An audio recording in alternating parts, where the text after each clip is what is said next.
നമ്മള് പാങ്ങോങ്ങിലേക്ക് കണ്ട് ഇറങ്ങി. നമ്മൾ ഇന്ന് പാങ്ങോങ്ങിൽ താമസിക്കാൻ ഉദ്ദേശിക്കുകയാണ്. നമ്മൾക്ക് ഒരു ഹോം സ്റ്റേ കിട്ടിയിട്ടുണ്ട്, കാണിച്ചു തരാം. പാങ്ങോങ്ങിന്റെ ആ ഒരു തീരത്ത് തന്നെയാണ് നമുക്ക് കിട്ടിയിട്ടുള്ളത്. നമ്മുടെ വണ്ടി ഇവിടെ കിടക്കുന്നുണ്ട്. ഇതാണ് ആ ഹോം സ്റ്റേയുടെ ബോർഡ്. കണ്ടു ഇവിടെ റൂമുകളൊക്കെ ഉണ്ട്. നമുക്ക് പിന്നെ ഒരു ഡൈനിങ് ഹാൾ കാണിച്ചു തരാം കേട്ടോ. എനിക്ക് ഭയങ്കര ഇഷ്ടപ്പെട്ടു. ഇവിടെ ഇങ്ങനെ അറേഞ്ച് ചെയ്തിട്ടുണ്ട്. ഈ പാങ്ങോങ്ങിന്റെ വിവിധ ഫോട്ടോകള്, സീനറികളൊക്കെ ഇവിടെ വെച്ചിട്ടുണ്ട്. ഇത് ഡൈനിങ് ഹാളാണ്.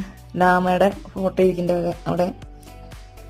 ഇത് ചൂട് സെറ്റാക്കാനുള്ള സംവിധാനമാണ്. ഇവിടെ വേറെ മൊബൈൽ റേഞ്ചുകളൊക്കെ വളരെ കുറവാണ്. BSNL മാത്രമാണ് ഇവിടെ കിട്ടുള്ളൂ എന്ന് എനിക്ക് മനസ്സിലായിട്ടുള്ളത്. ഇവിടെ നമുക്ക് വേണമെങ്കിൽ നാട്ടിലേക്ക് വിളിക്കാനായിട്ട് ഇവിടെ BSNL ഒരു ലാൻഡ് ഫോൺ ഉണ്ട്. നല്ല രീതിയിൽ അറേഞ്ച് ചെയ്തിട്ടുണ്ട്. എനിക്ക് ഒരു പ്രത്യേക ഒരു ഫീൽ ആയിരുന്നു.